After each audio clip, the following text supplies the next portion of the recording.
ഇനി അടുത്ത 2 നുണകൾ കേൾക്കുക കേട്ടോ. അപ്പൊ വിസ്റ്റംകാരൻ പറയാതെ പറയുന്ന ഒരു വാദമുണ്ട്, ഒരു സാഹിർ ജിന്നിനോട് സഹായം തേടിയാൽ അത് ശിർക്കല്ല. ശരി, അനസ് മൗലവി എവിടെ വിസ്ഡം അങ്ങനെ പറഞ്ഞത്? നിങ്ങളൊന്ന് കാണിച്ചേരി.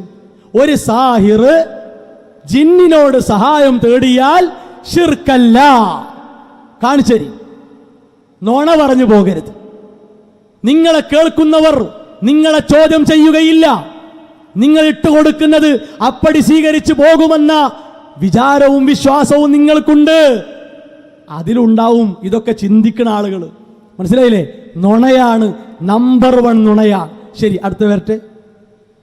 കല്ലിനോട്, മരത്തിനോട്, ജിന്നിനോട്, മലക്കിനോട്, മനുഷ്യരോട് ചോദിക്കുന്ന ഒരു സഹായതേട്ടം ചോദിച്ചാൽ ശിർക്കല്ല എന്ന് പറയുന്ന അബദ്ധജടിലമായ തൗഹീദ് തകർക്കുന്ന, ഈമാൻ കൊള്ളയടിക്കുന്ന, നാളെ ആഖിറത്തിൽ പടച്ചവന്റെ മുന്നിൽ നരകമുറപ്പിക്കുന്ന ഈ വിശ്വാസം യഥാർത്ഥത്തിൽ വിസ്റ്റം എന്ന് പറയുന്ന സമൂഹം താടി വെച്ച് തൊപ്പി വെച്ച് സലഫിയത്തിന്റെ പേര് പറഞ്ഞുകൊണ്ട് സമൂഹത്തിൽ അവതരിപ്പിച്ചു.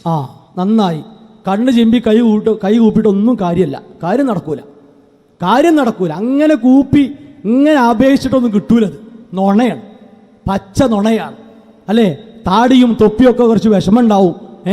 കാരണം താടിയൊക്കെ നീണ്ടു വരുമ്പോൾ ആ സുന്നത്തൊക്കെ സംരക്ഷിക്കുന്ന ആളുകളെ കാണുമ്പോൾ MD-ക്കാർക്ക് അരിശുണ്ടായിരുന്നു.